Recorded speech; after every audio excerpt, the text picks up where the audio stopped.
Domin samun ingantattun fina-finan Hausa da kuma waƙoƙi, ku danna subscribe.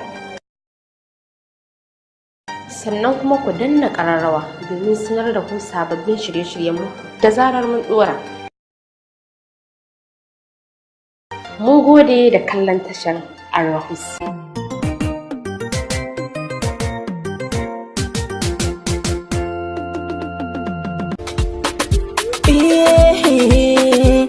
Zabira Sound Studio su za su tace muku audio domin daɗin yin bidiyo.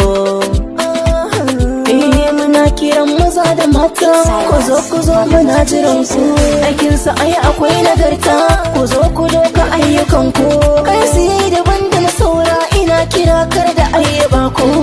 Waka na